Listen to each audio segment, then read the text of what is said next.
Once again, welcome to Tony McGee's Pro Football Plus. Each week, we wonder how a team can lead another team in passing, lead them in rushing, lead them in time of possession, but lose the game. But you wonder other things. How do you get rid of a kicker that's proven and bring in a fifth grader? During the course of the show, we'll tell you why. Because we got reporters here. We got 20-year reporters and we got kindergarten. You figure which one. We'll be back in a moment.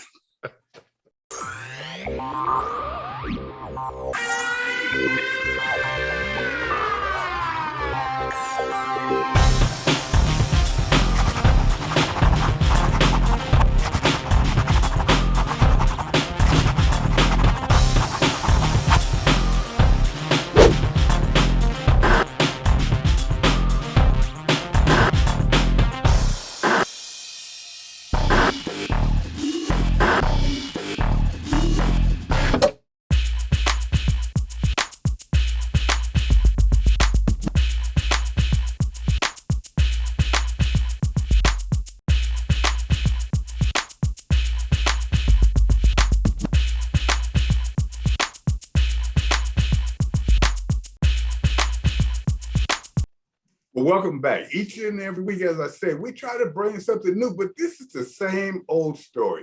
Anytime a team can run the ball as well as they ran it, they can do more than the other team, even on the defense, and can't win the game. Why do you think that is? It turns down to mistakes. And I say down because I'm going down to the quarterback.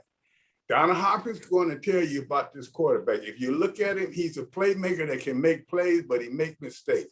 You can't have your number one man each and every week giving the ball up, overthrowing, dropping the ball on when it's been hyped to you, and you're the man that's running the team. Donna, I know what grade I gave him. I gave him a C-. What grade did you give him this week? Hey, Tony, I came close to giving him a D, but I gave him a C- because I was like, looking at him from the beginning of the season to now, he's digressed. When you look at the offense overall, Tony, they get inside the red zone and they don't know how to score in the red zone. You look at Heineke overall, high balls, it's almost like mistakes there as far as his passing game. And, it's almost like, who is this player that looked so good in the beginning of the season and now that with mistakes that he's coming up with at crucial times of the game. So Heineke said that, if it's not one person making a mistake, he is too, which he admits. It's somebody else on the offensive line that may be making mistakes too. But it's just like Coach Rivera said, that he has to be better in the red zone. I don't know if it's all on him, but this offense is not flowing. And we knew that the quarterback position was going to be one that makes or breaks this team right now. And it's breaking this team right now. Pray tell, were you the one that was saying last week that not to take him out and let him play more? And now you're saying that about him. But Mike, I'm going to ask you a story. When a quarterback overthrows, do you think he's kind of compensate because his arm is not as strong as it should be? We've been together a long time, and I can't believe you read my mind. That was exactly what I was thinking, but I wasn't going to interrupt. I think it all comes down to arm strength. I think that 20-yard out, and Gary can attest to that 20-yard out, you have to pop that ball. That ball's got to be there when the receiver turns around. It is all up to arm strength. I mean, when you're down there inside the red zone, you've got to get that ball there. It can't flutter. It can't float. Unless you're throwing a fade, it's got to get there, and it's got to get there quick. I think it's all about arm strength. Donna, Tony, I got to come back on you, Tony. You talking about that. I said to leave him in. I said that they don't have many choices as far as the quarterback position, whether they put in Cal Allen, whether they leave Heineke in, and Fitzpatrick is not ready because they don't know when he's coming back. But it doesn't matter right now who they put in as the quarterback as they assess during their bye week, because they're in trouble all the way around, Tony. That's what I said from the beginning of the season. But that offensive line got 3 guys down, but you do see at times they perform pretty well. To me, they do not stick with the running game long enough because that's what they need to do with these guys. I gave them a C as well because on some plays they dominated, on other plays they got dominated. Yeah, Tony, you are spot on as far as the grades this week because I gave them a C also. But this is big for the offensive line because they were already down 3 starters. And now they get hit with their center, Roulier, who's probably going to be out maybe for the rest of the season because he had a serious ankle injury. He was in an air boot where they carted him off. And then later in the game, they lost Eric Flowers. So they're getting hit hard across the offensive line. The Ladique Charles came in on that right tackle side, but they're in trouble on the offensive line. Yes, they did pretty good overall, but I just look at all the injuries right now moving forward. Well, you know what? And we talk about offensive line, we talk about coordinators. I mean, we talk about quarterbacks, but coordinators are pretty important to me. And when I see a game Sunday, you have two receivers that played pretty well, and they should have gotten them the ball a lot more. And when I'm on Ask G, I gave the receivers a B because they didn't have an opportunity. Now, I like that. I know they like throwing to the running backs because those two running backs were prior receivers, but gee, don't you think they can come to the receivers a little more? Carter did well, but I mean, your number one receiver and you give him one opportunity. Well, man, I'm sitting there looking at the stats a little bit now, and anytime your running back tends to have more catches than the rest of your receiving group, that's a little different. But in this day and game, the offense is a little different. I see that too. But what they are doing offensively is they're controlling the clock, they're dominating the time and clock, they're moving the ball down the field. They just got to start taking care of the little mistakes that they're making once they get the ball downfield into the red area. You got to score points. We know that. You can't afford to have your field goals blocked. You can't afford not to come away with points. Because it does no good for me to have a 7-minute drive, 8-minute drive, and I get no points out of it. I don't even get 3 points out of it. I mean, that's something has to be worked upon. But also, you got to score. I mean, I'm seeing, I'm looking at the stats, and they got no receiver who went over 100 yards. The closest receiver to 100 yards was a running back with 83. So it's just amazing to me that I'm not used to looking at stats this way. I'm just not. Like, typically you're going to be 100, somebody's going to get 100 yards receiving out of that. Mm-hmm. In this scenario, you're going to have 3 guys that got 75, 80 yards, but 3 guys got 75, 80 yards receiving. So I just don't know what to do, what to think about the team right now. I'm kind of at a loss for words. I give them, because they lost the football game, I go ahead and give them a C+. Y'all may not remember him, but that's what Isaac Hayes said. I don't know what to do with myself. Talking about that running back, they don't know what to do with the running backs. Milt look like they run them in the beginning of the game. Then towards the end, they're throwing to them, but they're not running them. Tell me about the mix. And I gave the running backs a B. I'm going to tell you what, on offense, the only 2 that I gave C's was the offensive line and the quarterback. The receivers and the running backs and the tight ends, I thought all of them played well. They did, Tony. Even though it was by committee, we came out with 112 yards rushing. As you mentioned early in the beginning of the show, we lead the stat category. I think it was 435 yards, all total yards. I mean, those stats are enough there that you should have won that game. But for the running backs, I hate every week to give them a low score because they're not really being used as they should. They go away from the wide receiver. They're doubling Terry. So you saw a lot of bubble screens. You saw attempted bubble screens. You saw a lot of the underneath stuff and trying to get the ball to my man, Antonio Gibson and Patterson. But even in that, Heineke was late delivering those balls. You got to hit those balls while they're on the run to give them a chance to get some, what Gary would say, some yak. And he's big on yak. So yards after the catch is not happening for this team. I give the running backs a B+, as you did, Tony, just because of the consistency. They finally got my man on the field, Jared Patterson, 11 carries, 46 yards. And I think he could have gotten 100 yards if they'd have just continue to feed that ball to him, man. We've got to become either a running team and a passing team. One has got to set up the other, and we don't have the complement on the receiving game. I'm sorry, Gary. to complement the running game. Yeah, I have Was to. I the only one that heard that? How many men do you have now? Gibson was your man, then the Patterson your man. Patterson. Hey, we take the whole room. Yes, It's a team effort. Tony. Everybody your man, you gonna give They me C+. combined, he combined in all the running, he combined in everybody. Yeah, know, it's a group Don't effort. be Combined worried. everybody and they average like 4.1 yards. I have to You're get not breaking away. You're talking about why they're not running, because at 4.1, you're not breaking away. Yeah. But they don't stick with the run either, Gary. Mike, you wanted to say something good about me? I Go did. ahead. Well, yeah, no, I did. I wanted to, because you've been calling for Patterson for several weeks now. And, I when did. you watch him run, you get the sense that he's one play away from breaking one. Yes, That's all the the sense time. you get. And with Antonio Gibson, who's learning the position, and I have to say this, he's a wideout. He should be with Terry McLaurin on the other side. He's a wideout. He's getting hurt. He's missing games. He's not gotten through a whole season yet. And they need somebody else on the other side with Curtis Samuel out. I don't understand. You remember the two little flare passes that he caught? He took one to the house. He's so fast. Why in the world is this team not seeing that? What's wrong with them? Well, we go back to that arm strength again. He's a running back, Mike.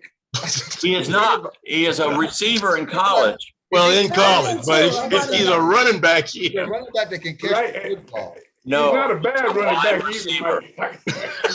either. No, he's fumbled 3 times already in 8 games? Come on.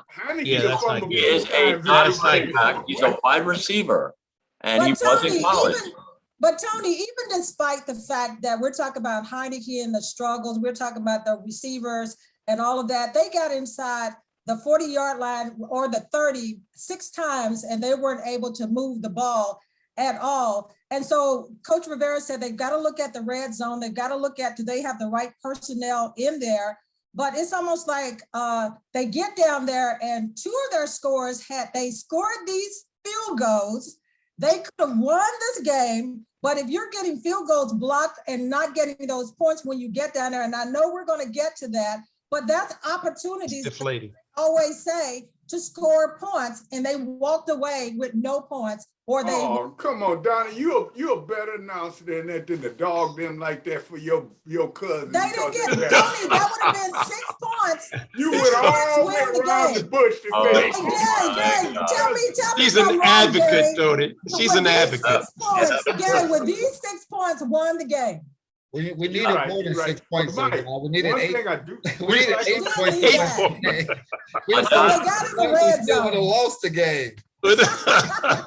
Donna got One a thing I do postcard, like, Tony. Mike, they may Yeah. not be utilizing the No. receivers as much as we want, but the tight ends No, are they're really not. coming on. And I Yeah. think that helps the quarterback because he can hit that middle zone. They've been killing this team with the slant all year, so why not let this team kill some other people? They seem to be doing that with the tight ends. Yeah, Sunday was the first time they shut down the tight ends. Of course, you two had 2 wideouts that had 30-yard receptions, but they did shut down the other team on the other side of the field. They didn't have tight ends running free. The Washington's tight ends, I thought they were an afterthought Sunday. Maybe you guys can correct me, but I thought John Bates, I watch him a lot. Boy, he's turning into one of the best blocking tight ends in the game, but he was only targeted 1 time for 4 yards. Ricky Seals-Jones, he only had 2 catches for 12 yards. He was only targeted 4 times. It's hard to give him a grade this week, Tony. I'm giving him a C, but I don't understand why a guy like Ricky Seals-Jones, who seems to get open all the time, isn't thrown to more. At least this past week wasn't. Well, I think that they didn't go to him, but they went to him enough to make them kind of a threat. And speaking of threats, when we come back, we'll talk a little bit about a defense. Defensive tackles that's playing the game. Defensive linemen where they're playing 8. I could have given them an A, ladies and gentlemen, but I didn't. And when we come back, I'll tell you why. Because I knew all my co-hosts would quit. We'll be back in a moment.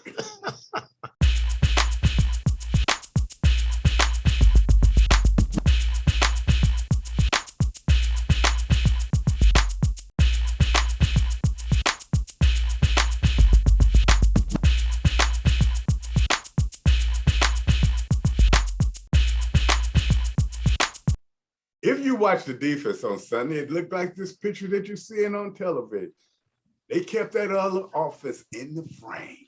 They played well. Jonathan Allen is starting to come on, 2 tackles. He had a sack. Defensive line playing 8 different people. One thing we do know, they held a team to 17 and below. I gave them a B, and I just want Gary Clark, the G-man. Tell me now, how do you feel, G? You always say if we hold them to 17, we should win.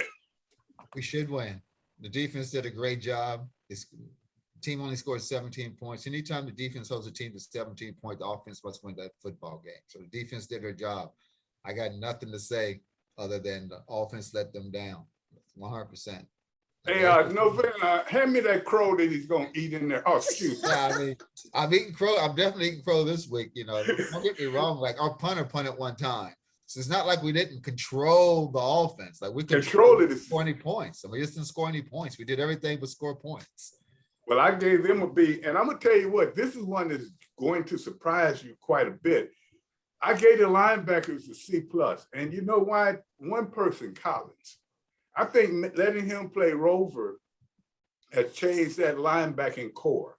And with him moving around and everything, it's really adding to the defense. So I gave them a C+, matter of fact. What do you guys think about it? Yeah, he had a sack. He had 4 solo tackles. I think he was in on 5 other tackles. And also, 2 tackles for a loss? I thought he was sort of in beast mode for at least a third of the game. I like your word. I think Davis is playing. I think along with Collins being moved there where he did not want to move, he is his strength right now. And I think that Davis, the rookie linebacker, has also stepped up his play in the last couple of weeks, and he's even looking better. So, and Tony, I'm like Gary, I'll eat the crow too, because I got to give it to the defensive line. For the second week in a row, you saw some major pressure up front. I mean, all of those guys were swarming all over the place, making plays, being aggressive. So I'm eating the crow with Gary too, but I'll give credit when credit is due. Tony, I like the word. I like the word you chose, Rover. I think he's officially assigned that title and in that position. He was playing it all the rest of the season, and I was hurt. Exactly. Now he's officially a Rover, and he's producing. He was supposed to be playing quarterback. That's what it said. He was playing Rover. But Mike, has it diminished the play of the defensive back now that he's playing that position? It seems as though the young guys are playing better. And it seems like the defensive backs are playing better. For the first time, I gave them a B.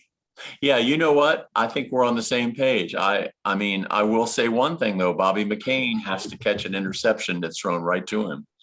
But I'm not calling him a rover. I'm calling him a safety in a box.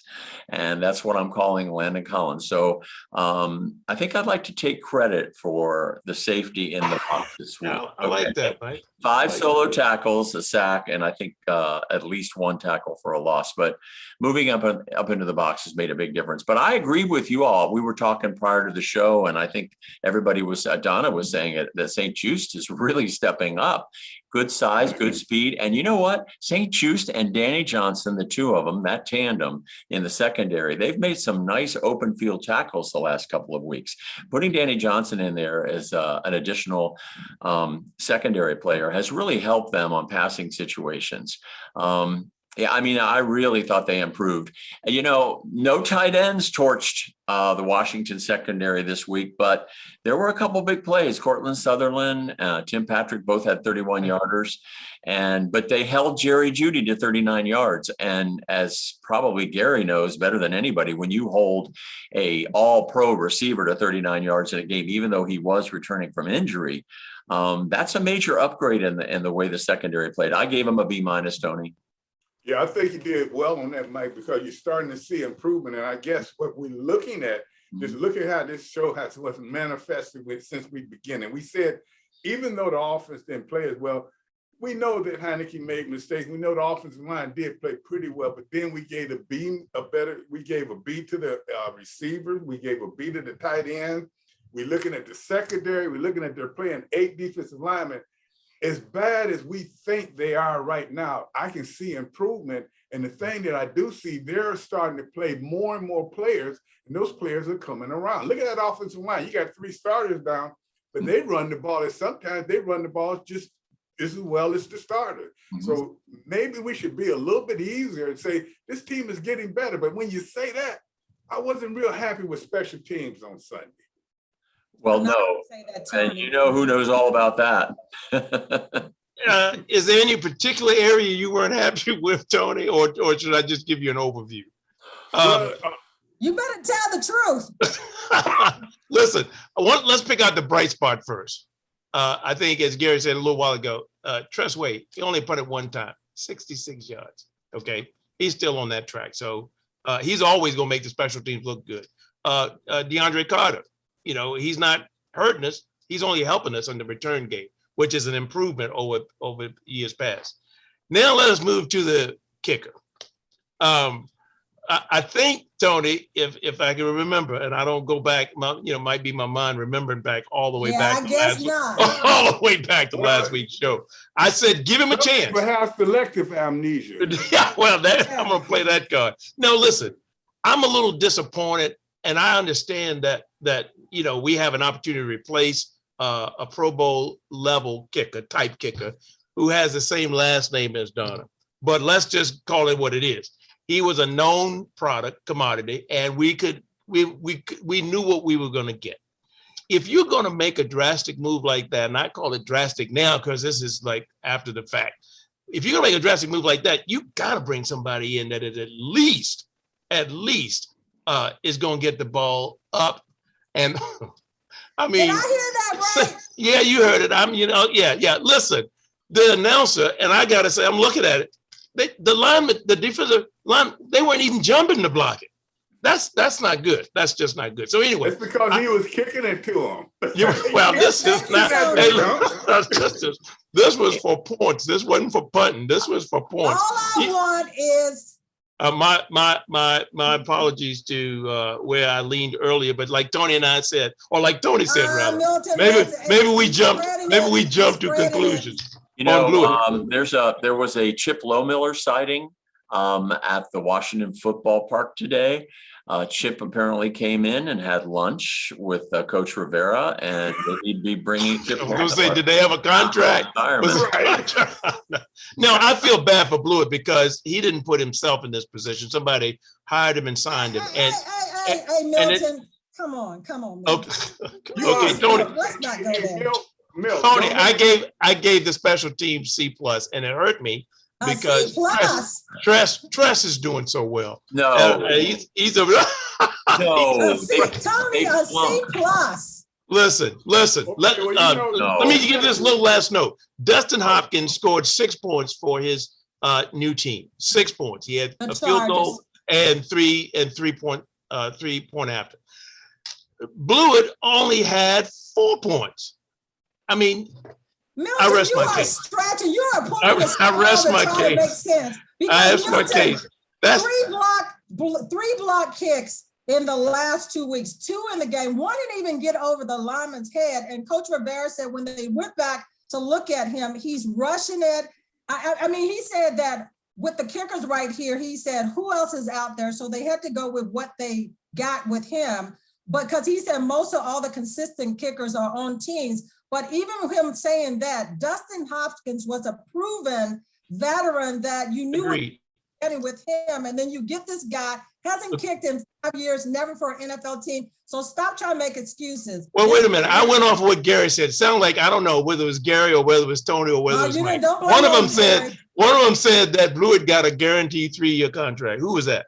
No, it wasn't Blewett. Oh, okay. Maybe I may have heard it wrong then. You know, me and Gary and Mike said that, hey, don't try to pull me and Gary in. No, don't pull me in there either. Hey, all right. So I want to share the wealth. I have one question I want to ask. Okay. Gary and Tony know this. You had practices. Now Gary, he played on special teams. When you brought a kicker in or when you practiced with your kicker, did you ever stick your hands up and simulate game action to see if the doggone ball would get over your lineman's hands, outstretched hands? Do you even do that in practice, or do they just bring somebody in? Oh, he can kick it 45 yards. He's hired. Do they ever stick their hands up in practice to see if they can kick it over their hands? Well, you know what, Mike, really when you're know. kicking it around the waist, you don't have to hold your hands up. Exactly, Don't make them jump if they don't have to. It barely got up past the center and he was bending over. My goodness I'm just, hey, gracious. Mr. Kicker, I'm sorry. I'm just calling it like I see I'm it. I'm taking all apologies. You're out. No, that's Putting it I'm on the taking all coaches, though. apologies. Please let the record show for my comments. I am not criticizing. I'm merely critiquing, and I'm No, saying we might want to look at that position again. That's all I'm Well, saying. they both start with a C, critique and criticize. Okay? Remember that. The delivery is different, though. The delivery is Right, different. Mike. But we're trying to keep it light, and we should do that. But as far as all the facets, and we even add in the special teams, we have seen some improvement. The record's not improved, but we have seen some improvement. Now, the kicker, that may turn out to have been a mistake this week, but you never know. He may come in and next week and really start kicking them, and that's what's important. What's important now to me is to keep that continuity and get everybody in a one mindset, because that's the only way they're going to have and reach their goals, that one mindset. And sometimes you see different facets playing good and they're not. But this is the first week that we can say, nobody just played terrible. They may have played bad, but not terrible. So we're starting to see improvement. Am I the only one?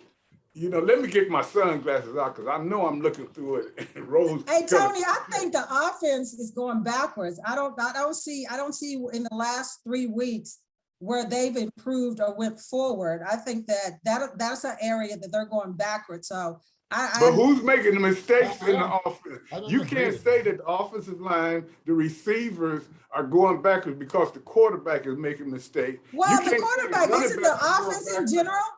The offense all goes together. Let me go take you back to the Giant game when Heineke's Wait a minute now, turnover. you got 1 minute. Hey, preacher. Okay, I'm gonna be quick. All right, Come on. all right, I'm gonna be quick. So he started turning the ball over. The very next game, I forget who it was that they played, but you could tell that coaches had been in his head about turning the ball over. He came out the next game and he didn't run at all. You remember it. He had 0 yards running when he was extending plays with his feet.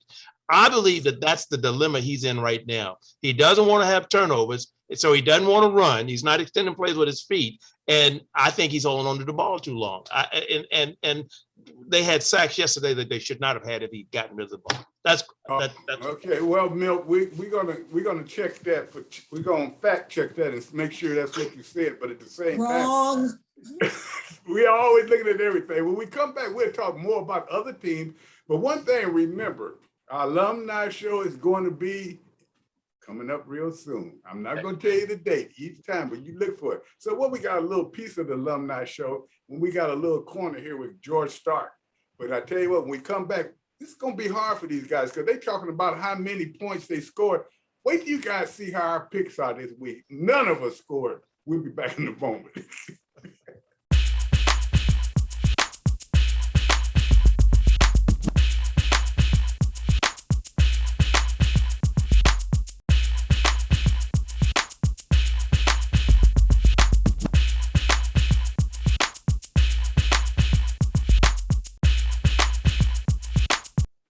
Well, you can see right now that we're in the chat room right now. And Donna Hopkins seen that she could come and stump me with some questions. So You're on the bring hot it on. seat, Tony. Like Tony, the you're on the preacher hot say, say seat. it like you mean it. Tony's on the hot seat. So Tony, some big happening around the NFL. Von Miller for Denver, the linebacker, he got traded. They traded him. Was that a mistake? They gave up a couple of second round picks for Von Miller. So middle of the season, Denver makes that big move. What's your thoughts? Sometimes that happens. It's just like when I was traded from Chicago to New England, my whole game got better. You look at Von, he's been hurt the last couple of years. He got a little ankle thing going on right now, but his worth is probably at his highest right now that it's going to be, because going forward, he will have more injury. So what they're looking at, what can we get right now and what can he still do? So I think it's best for both sides. Another big major injury in the NFL is Derrick Henry for Tennessee, out for the season. They bring back in AP, put him on the practice squad, but they'll bring him up sooner or later. How big of a loss is that for Tennessee in that division to lose a Derrick Henry, which makes that team goes?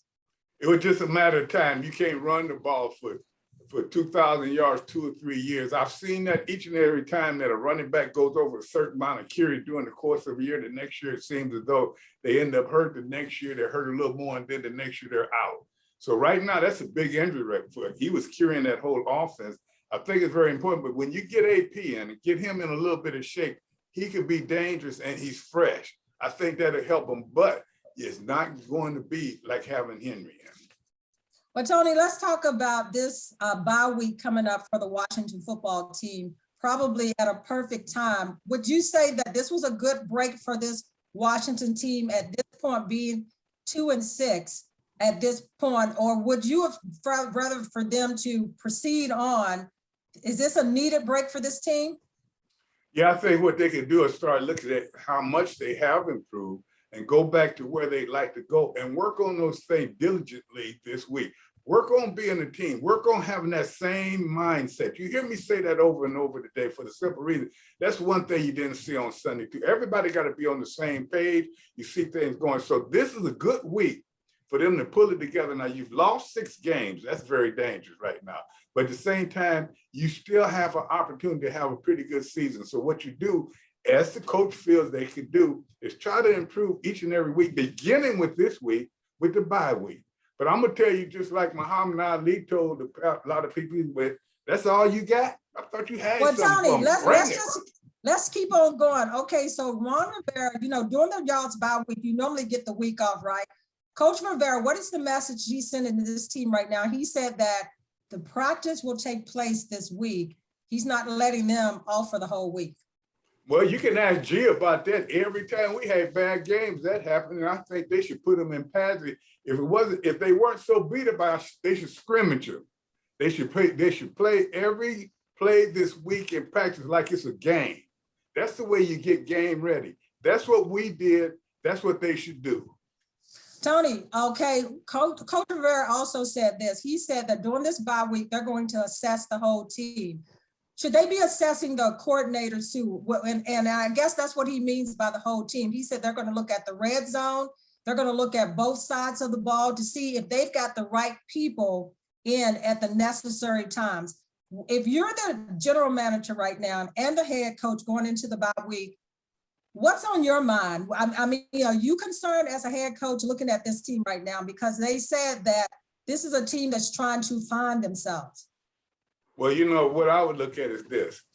Every time you see situations such as this one, you start saying each and every player, coach, person in the front office need to look at the man in the mirror. Because if you do not improve the man or woman in the mirror, you're not going to improve the team as a whole. I think he should look at the players himself. What can he do? What can his coordinators do better? What do they need as an organization? And what can bring them together? And act like these last games are the games that could get them in the playoff. But you can't play every game. So you say, we're going to concentrate on this next game. When we go in against the Super Bowl champs, we're going to show them that we could have been there last year as well. So yes, I think you should take this week, work really hard. It should be a mini training camp. At least Tony, the first 2 or 3 days. Is it time to push the panic button with this team? They've got a lot of games to go. And when they come off the bye week, they've got Tampa Bay to face, Tom Brady. Gary, as Gary said, you don't bet against Tom Brady. I want him to say that about if it's the Washington football team, but they're facing Tampa Bay coming in here after the bye week. Talk to me about that game and how important it is for them to get that win. Oh yeah, it's not just a win. You want to play very well. You want to play well, and if Tom Brady, the Super Bowl champion, beats you, then at least you've shown an improvement. So I think it's paramount that they improve in this game. I don't know if it's going to get them to any kind of playoff. I don't know if it's going to do better in their division. But what you want to do, you're going against the best, and you want to show your best. Well, Tony, you said that look the man in the mirror. You need to be looking at the mirror quite a lot as I slip down. And yeah, see that you weren't looking. That's why you get ready to slipped. get myself in trouble. As we bring the other group back in, Tony, Let's see who's the man in the mirror when they come back. Well, we know that it's your favorite time because it's a time for our segment. I'm right and all of them are wrong. So the question for the panel this week is looking at the Washington football quarterbacks between Sonny Jurgensen, Billy Kimmel, Joe Theismann, Mark Rippon, and Doug Williams. Who was the most impactful? Milton, I'm going to you first. You're on the clock.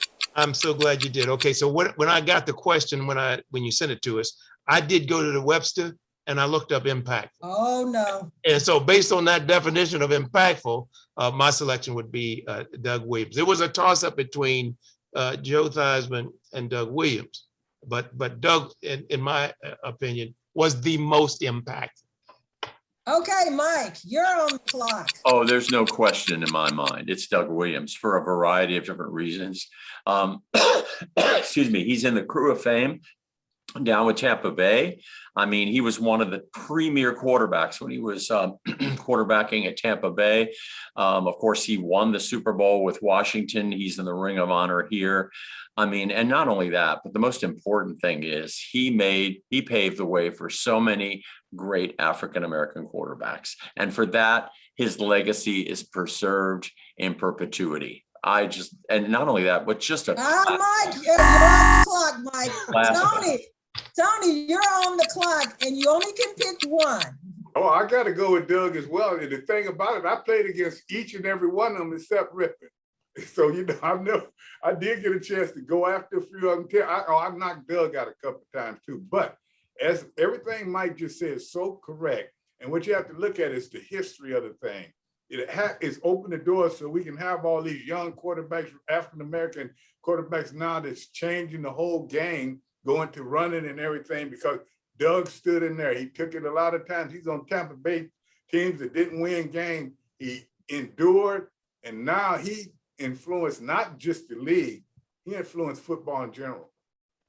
Okay, Gary, you're on the clock to finish it up. I'd probably have to go with Douglas for many of the same reasons Michael said and Tony said. I mean, he was our first Super Bowl touchdown came from Doug. The thing that he did for quarterbacks in today's market, I said this on a Facebook post the other day that they all should be thanking Doug Williams for the opportunity. He loses that Super Bowl, they're not in the league. It's really that simple, so he wins that Super Bowl, open up all those doorways for all the great, amazing quarterbacks we see today. Wow, you know what? All of you all are right. A's for all of y'all this week. Tony, it's back in your hands. Mhm. We were right, you were wrong. Who did you go for? I picked Doug too. Okay, I like that. Well, you know what? Let's talk about the quarterbacks. Since we're on that, let's broach that situation to talk about, is Mahorn starting to be figured out? Do you think he's still the best quarterback in the game? Are some of these young guys, the young man in Arizona is starting to do his thing? We know we got somebody in Maryland that has already been MVP. We see a changing of the guard, but Mahorn is the one, not only has his game fallen, his whole team has. What do you guys think? Are they on their way out? Speaking of Kansas City. I don't think that he's has digressed a lot. I just think that this year, and teams haven't figured him out. I just think that he's struggling for whatever reason this year. That I don't know what it is. I don't know if something is going on in his life or whatever, but I think he's still a great quarterback. I'll tell you what it is. It's a $500 million quarterback who's got some broken pieces around him. Kelsey's injured. The tackles are injured. Running game they don't have, and he's gone for the year. So teams, the defensive coordinators are wise enough to know how to program him now, because he's having a hard time extending plays with his feet anymore. So I think that it's injuries caused his plummet in play. But I think he'll turn around. But some of his decisions, that's that $500 million pressure that's on him to make those decisions. When you can't make it happen, you'll force things, and that's what he's been doing the last couple of games I've seen him play. He's just forcing things. Yeah. He threw us a pick; it went straight up in the air. Well, Gary, what can a receiver do to help him? Everyone sees he's struggling right now. What can a receiver do to help him? A lot of stuff is just throwing on timing, for a perfect example, he knows that he can't wait to gun. He doesn't have a gun like that where he can wait and just, so I'm running a 15-yard route. That ball's thrown like 1, 2, 3, 4, 5, it's gone. It's no, he don't have time to pat. He don't have time to wait a couple of seconds because he doesn't have that type of arm strength. So just throwing on timing, really what it comes down to. So when I turn around, the ball is there already, not waiting for me to get into my route. Some people have rockets so they can do that. Most quarterbacks don't. Like most quarterbacks in the league don't. So, you know, they have to work on their timing, quite honestly, especially on an out route, because that's a long route for a quarterback to throw. Tony, That's really tight. Now, Mike, I want to ask you something. And since we're on the quarterback, speaking of quarterbacks now, of all the young guns in Cincinnati, the ones up in California, all the young guns, which one do you think is the best? And I'm talking about the ones that just come in the last 2 or 3 years. in terms of quarterbacks, Yes. I think this is a very well kept secret, but pretty much everybody knows it in the inner circles. And that was way back when you had RG3. Shanahan really wanted Ryan Tannehill, and everybody gave up on him in Miami. But look what he's done with Tennessee. You got another one sitting there. And I know doggone well Ron Rivera tried to get him, but the price was too high. You're going to see Mariota on this team next year. He's going to be your starting quarterback, and they're going to draft a couple of guys. But Mariota is sitting there, and they did reach out to him, but the price was too high. I like Mariota. But I think the guy is your guy. I think the Wyoming guy in Buffalo, he's the stud right now. He's the stud. And of course, Aaron Rodgers. I mean, my gosh, Aaron Rodgers look what he did the other night with nobody, literally nobody. I mean, he'd lost 2 of his main receivers and he still won that game. Did you want to go over a couple things real quickly in the league that just happened? Donna mentioned the one with the trade of Von Miller. There were a couple of other things. Did you want to go through those real quickly? Let's run them. Yeah, real quickly. And you tell us, Tony, when you've got to go. But real quickly, the trade, of course, the Broncos trade. But the Vikings lost their defensive end, Danielle Hunter, and he suffered a torn pec. That was their big defensive end. In addition to that, Saints quarterback Jameis Winston suffered a torn ACL and also some MCL damage versus the Bucs. He's going to miss the remainder of the season. Oh my gosh, there's so much going on. The one thing I wanted to ask you about was this kid for the Jets. I didn't know anything about this guy, Mike White, but he came into that game and was throwing the ball all over the lot, over 300 yards. And what about Coop, who played for Dallas? My goodness, that kid had been sitting around since 2017. He got his first start. He had over 300 yards. I mean, but you know, the difference between someone like him and Heineke, if you watch that game on Sunday night, this kid has an arm. This kid has better people around him in a lot of positions. Big time. And he does have an arm too, but he got good people around a big cast. Yeah, he got a big cast around him. Yeah. And then, Brian Flores says he's not worried about his job status as when the Dolphins fall to 1-7. I don't know, Brian. I think I'd be a little worried if I were you. But Cooper Rush on leading the Cowboys to primetime win over the Vikings, he said that just pretty much fulfilled his dream. And if you watched his father looking up to the heavens, praising the good Lord that his son had won that game, there was a rumor that was afoot that they were going to try to go out in the market before Tuesday and get another quarterback if Cooper had laid an egg. But apparently they're going to stick with him, and they got enough lead, Tony, in the NFC East. They don't really need to go out and get anybody. Yeah, but you don't get excited over one game, Mike. I mean, it's only one game. One game. This ain't like Rubik's Cube. They're going to figure him out sooner or later. You know that. So, I mean, in one game, you trying to act like you're going to send him to the Hall of Fame, Mike. Well, that's his team. Mike already has Tannehill t-shirts. You heard him a little while ago talking about Tannehill. Listen, wait a minute. Derrick Henry's out for the year. Mike Tannehill. He really liked Tannehill. You won't hear anything else about the rest of the year. I said the new quarterbacks. He didn't even mention Herbert. yeah, Derrick Henry's gone. Yeah, and Tannehill will be right behind him. Dak Prescott is going to be inactive for maybe 2 to 3 more games. Really? Oh yeah. It's they think it might be that ruptured is his calf? Connects the ankle that may be somewhat ruptured. He may miss 2 or 3 more games. And wow. And then Jets head coach Robert Saleh said that quarterback Mike White, he's going to be the starter the rest of the season. There you go. There you go. I tell you what, so when we come back and go around the league a little bit, we'll talk about different teams and why these injuries are so significant. The one word or the two words that I say, no training camp. That's what's happening. We'll be back.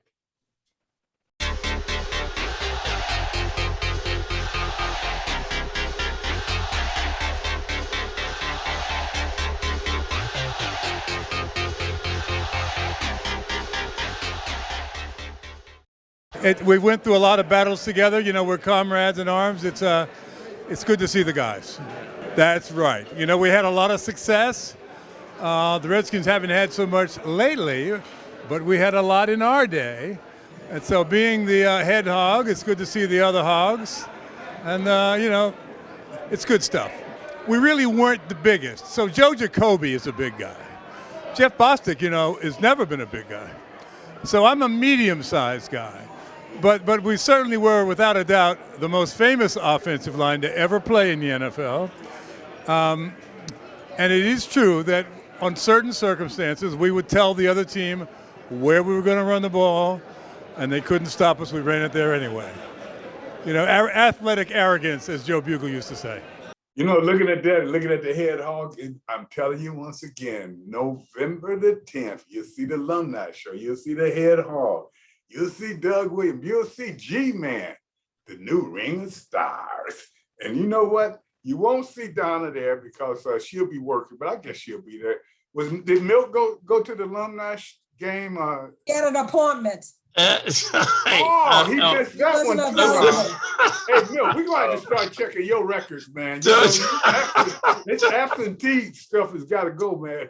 But speaking of that, if you guys had to pick, and we can't do long on this because we still got to do the pick, what two teams do you think are the favorite for the Super Bowls now? One in the NFC, I'm thinking of Arizona. AFC, I'm thinking of Buffalo. I'm with you, Tony, on that. Those are the two I had down. I'd go Buffalo and Tampa Bay. I mean, you got the Tampa Bay. You got to deal with that. You're going to have to deal with it. But they got injuries there. Come on. Yeah. They got injuries there. Brown is too big for them, and he hasn't really been able to play consistently this year. I think Gary made me see it this way. Don't bet against Brady. Don't bet against Brady. You know what? Don't bet against Brady. Every time he jump into 8 feet of water, he want us to jump in. I'm not jumping. I mean, I really think, I know it's a little out there. I think Buffalo, this time around, they'll win the AFC championship game. And I think it's going to be Green Bay. And I think Green Bay is going to win it. And that's going to be Aaron Rodgers' exit from Green Bay. But, you know, if you talk Green Bay, Aaron Rodgers is Green Bay. They do have some good players, but the way he goes, they go. Whenever it's a one team, if you remember when Gary and them played Denver, in the Super Bowl, we always knew they were going to win because all they talked about was Elway, where the Washington was talking about a team. Speaking of that, Gary, what two teams do you think? Probably gonna go with Buffalo and Tampa. Oh, see that? That's the way the homers go after it. That's homers know. Brady, because of those JMU linemen blocking for Brady. That's why I'm going with Tampa. Hey, Tony, that's why me and you in the picks are one. Hello. Thank you. With that being said, Michael, will you give us the picks, sir? Let us know where Milt is standing as well as Gary right now. I mean, what can you say about the picks, Tony? We bad. What can you say? What can you really say as I'm talking up these picks, and I purposely buried them in the files where no one could find them. And so, no, but I'm seriously, Milton did have a good week. Donna had a good week, and some dude named Mike had a decent week too. I can't remember what his name was. Oh, so you said me and Gary the only ones did bad this week? Well, I didn't say that. Particularly one. Let's start with Donna, because Donna is in the lead right now. Donna is 21-19. She's the only one above 500. This will be her last week lead. Yeah, this is that's negative. Isn't that coming back to the show, Tony? Isn't that coming back to the show? Both of these teams lost this past Sunday. Cleveland at Cincinnati, Donna. What do you That's a think? tough one. That's a tough one. Wow, that's a tough one because you look at a Cincinnati team that everybody probably was laughing at, and this team is at the top of the division. So you got to take them serious. And then Cleveland is no joke either. They had a lot of injuries. Can't believe that they lost that Pittsburgh game with no kicker in Pittsburgh. So it's going to be a tough one. I'm leaning more so with going with Cincinnati since I have some room to breathe in first place. Yeah, now we've got LA Chargers at Philadelphia. You'll be on the iron lung next week at this time. Philadelphia put 44 up, and all of a sudden, Justin Herbert looked very vulnerable. So what do you think, Milt? LA Chargers? I think we're still young in Philadelphia. I'm not sold on the quarterback position there yet. So I've seen enough out of LA to say they're the real deal. So I think LA will take it. Yeah. Even on the road. On the Sunday night broadcast, they said if Minnesota can't win in Minnesota, at this juncture, it's a train wreck. What do you think, Tony? Minnesota at Baltimore? They also said on ESPN that what you're getting right now from Minnesota's quarterback is all you're going to get.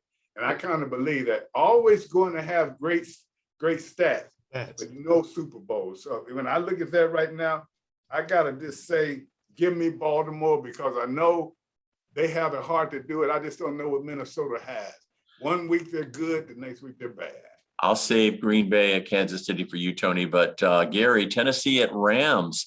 Of course, the Rams just picked up Von Miller. Tennessee has lost Derrick Henry, and they're at the Rams. What do you think? I'm probably gonna go with the Rams because Tennessee lost their running back. So, and Tennessee's been playing good. Tennessee's been the only team that's really won for me. So, Yes, I hate to turn my back on them. But I'm probably gonna have to go with the Rams. But can they hold on to Adrian Peterson, get back in shape?